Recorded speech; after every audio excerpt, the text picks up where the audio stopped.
look ahead now to returning. Probably take some time to relax, I hope. And then you're going to return to Miami. I've seen some, really the start of... She never stopped fighting, and neither did we, the Alex Eala story that's bigger than tennis. Let me ask you something. When was the last time you genuinely felt proud watching a tennis match? Not just excited, not just entertained, but proud. The kind of proud that sits in your chest and doesn't leave. If you've been following Alex Eala, you already know exactly what I'm talking about. And if you're just now finding out who she is, buckle up, because this story is one of the most compelling things happening in professional tennis right now, and the world is just starting to pay attention. Alex Eala.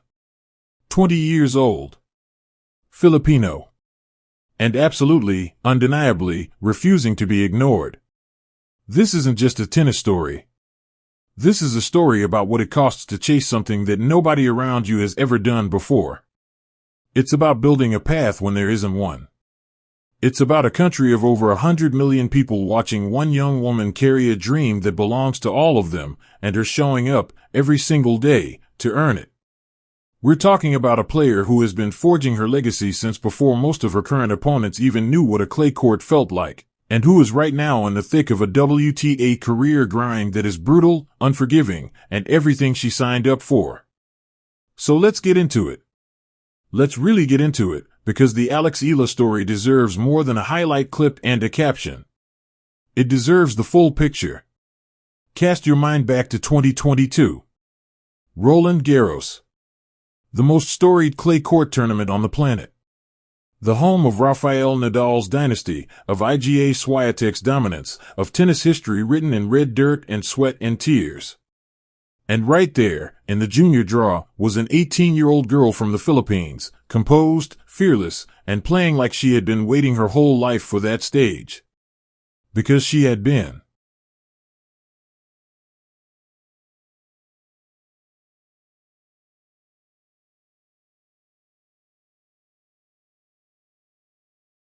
Alex Eala won the 2022 Roland Garros Junior title.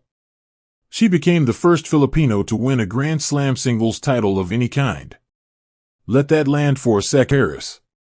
She didn't just win a match. She didn't just win a tournament.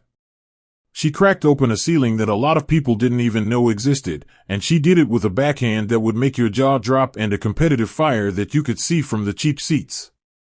The Philippines erupted. Social media went into overdrive. A nation that has always loved its champions, Manny Pacquiao, Carlos Yulo, the great Lydia de Vega, had a new name to chant. Laban Alex. Fight, Alex. And fight she did. But here's where the story gets real, because junior Grand Slam glory is one thing. The WTA circuit is another beast entirely. The transition from the junior game to professional tennis is statistically one of the most brutal filters in all of sport.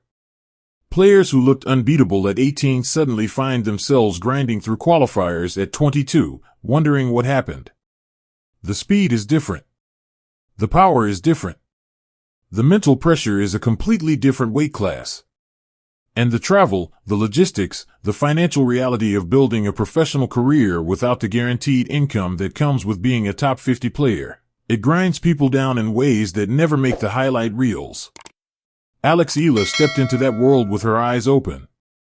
Trained at the Rafa Nadal Academy in Mallorca, Spain, which, let's be honest, is not exactly a soft landing pad. When you are being developed in the same system that produced one of the greatest competitors in the history of the sport, you are not being coddled. You are being forged. And that forging is shown in how Eala carries herself on court, the mental composure, the tactical discipline, the ability to stay present in pressure moments that would send other players spiraling. Her WTA journey has had its peaks and its valleys, because that is the honest truth of this sport.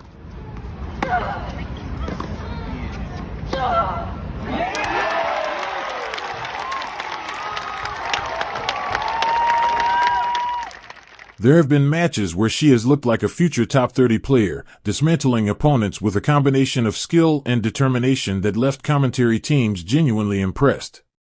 There have been qualifiers. There have been early exits. There have been the kinds of losses that test whether a player actually wants this, the 3-set heartbreakers where you gave everything and it still wasn't enough, where you walk off court and have to find something inside yourself to come back the next week and do it all over again. She keeps coming back. Every single time. And that matters more than people realize, because professional tennis at the level Eala is competing right now is not the glamorous world that the Grand Slam final broadcasts would have you believe. For players ranked outside the top 100, outside the top 150, the tour is long days in airports, shared hotel rooms, modest prize money that barely covers expenses, and a schedule that asks you to compete on 5 different surfaces across 3 different continents in the span of a few months. The ones who survive it, and eventually thrive in it, are the ones who have something deeper driving them than just talent. They have purpose. They have identity. They have a reason that goes beyond the ranking. Alex Eala's reason walks around with a flag. It's 8,000 islands. It's every Filipino kid who ever picked up a racket and dreamed bigger than their circumstances suggested they should. It's the community of supporters, the ones who stayed through the qualifying rounds, the ones who tracked down live streams at 3 in the morning because of time zones, the ones who were there before the Grand Slam title and are still there now. That community has a word for what they carry. Laban. It doesn't translate perfectly into English. Fight gets you close, but it doesn't get you all the way there. Laban is fight with spirit attached to it. Fight with identity attached to it. Fight that says I am still here and I am not finished. If you are watching this and you have been following Alex Eala since her junior days, you already know what Laban means.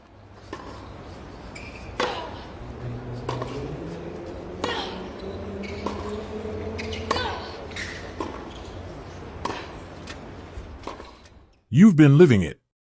Now let's talk about where things stand right now, because the WTA circuit in 2025 and into 2026 has been a landscape of massive transition, and Eala is navigating it at exactly the right moment to make serious noise.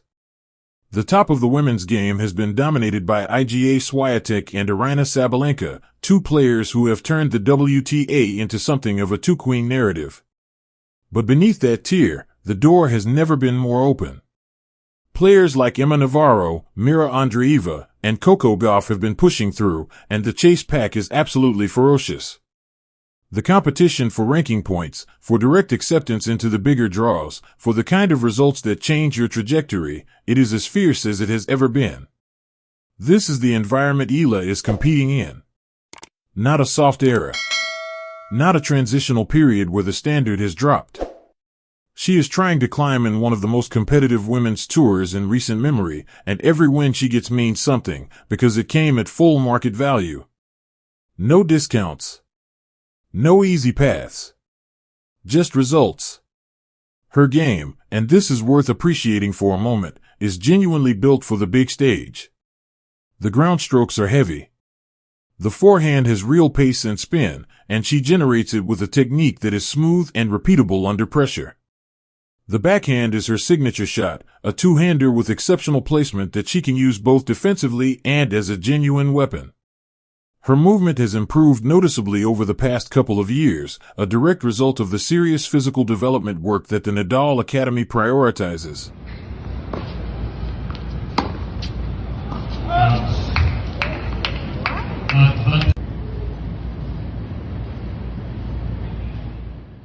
She serves well for her frame. And perhaps most importantly, she competes. When the match gets tight, when the third set is close and the crowd energy is unpredictable and the moment is big, she doesn't shrink. She gets bigger. That is a quality you cannot teach. You can develop it, you can create environments that strengthen it, but the seed of it has to be there. With Eala, the seed was always there. You could see it in how she played in the junior circuit, the way she responded to losing the first set, the way she played when she was down in a tiebreak. She has always been a competitor in the truest sense of the word. And the Filipino tennis community has been her shadow the entire time, growing, organizing, finding each other, building something that looks and feels increasingly like a genuine tennis movement in a country where the sport hasn't historically had the infrastructure to match the passion. Social media has been the connective tissue. Every match result, every qualifying draw, every WTA ranking update, it travels through the Filipino tennis community at extraordinary speed. These are people who understand the sport deeply, who have watched Eala develop across years, who can tell you her head-to-head record and her performance on different surfaces and which opponents give her trouble and why. That level of community engagement is not manufactured.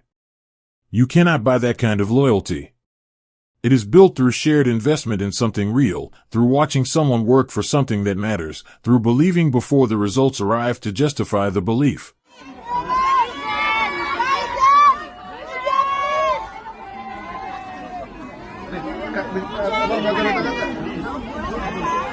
The real ones, as the saying goes, never left. They were there when she was qualifying. They were there through the losses. They were there sending energy across time zones to whatever city she was competing in that week. And here is what that community deserves to hear: the trajectory is moving in the right direction. Eala is still young by professional tennis standards, 20 years old in a sport where the women's draw routinely features champions in their mid to late 20s. She is not a prospect anymore. She is a professional, accumulating experience, sharpening her game, understanding what it takes at this level in ways that only competition can teach you. The ranking will move. The draw placements will improve. And at some point, and I want you to remember this conversation when it happens, she is going to put together a run at a significant tournament that reminds everyone watching exactly what this player is capable of. The path she is on right now is the same path that builds legends. It is unglamorous in the middle section. It is full of weeks where the results don't reflect the work. It is full of moments where the easy thing would be to recalibrate, to accept a smaller dream, to be satisfied with having done something historic in the junior game and called it a career. Alex Eala is not doing any of those things. She is in the grind, fully committed, and she has a support system, from her academy training, from her team, and from that extraordinary community back home and across the Filipino diaspora, that is pushing with her.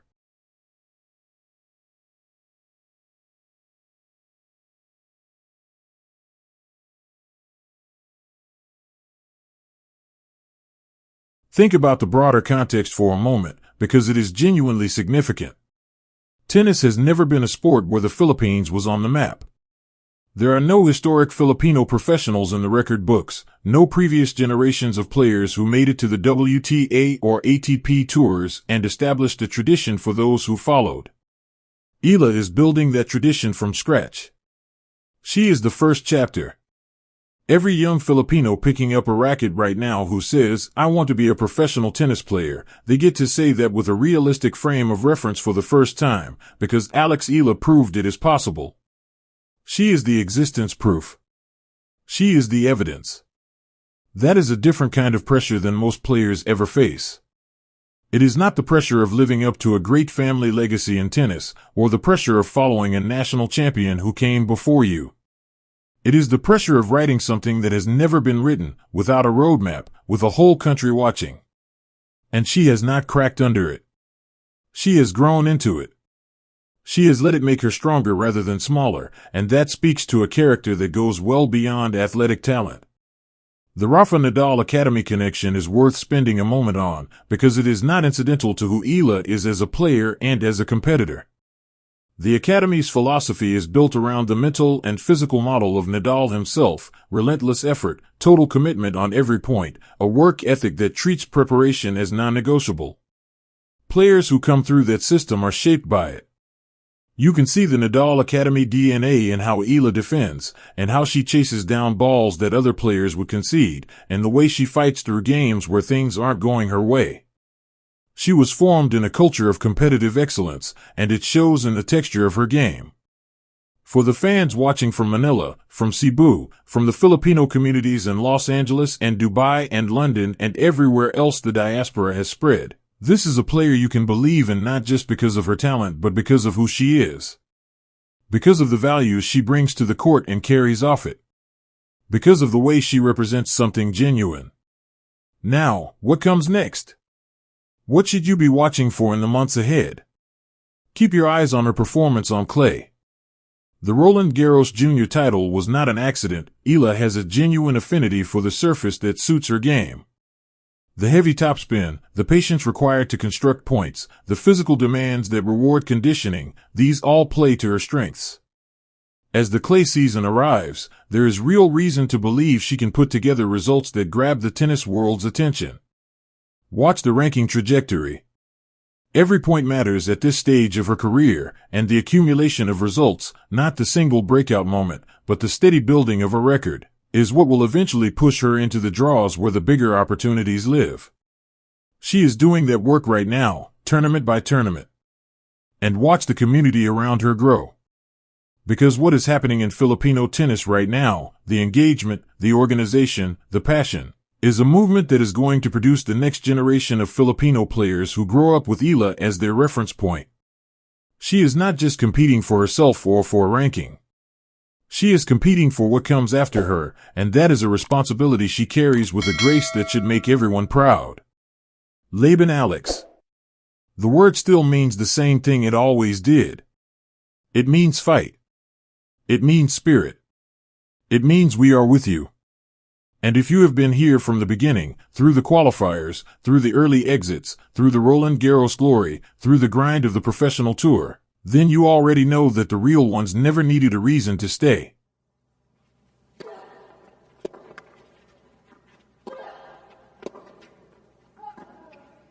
Nice, nicely done. Well adapted there. In the last one, it wasn't easy. They stayed because they believed. And they are still believing now. This story is not finished. It is not even close to finished. And the best chapters, the ones that people are going to talk about for years, are still ahead. That is the Alex Eala story. That is what is happening in Filipino tennis right now. And you are watching it happen in real time. If this video fired something up in you, if you felt that pride, that Laban energy coming through the screen, hit that like button right now and let us know you're part of this community. Drop a comment below, tell us where you're watching from, tell us when you first found out about Alex Eala, tell us what this means to you. We want to hear from every single one of you. And if you are not yet subscribed to Court Vision Plus, what are you waiting for? This is the channel that covers the stories that matter, the ones with real stakes and real heart, and we are just getting started. Subscribe, hit the notification bell, and make sure you never miss a moment, because in tennis right now, the moments are coming fast. We'll see you in the next one.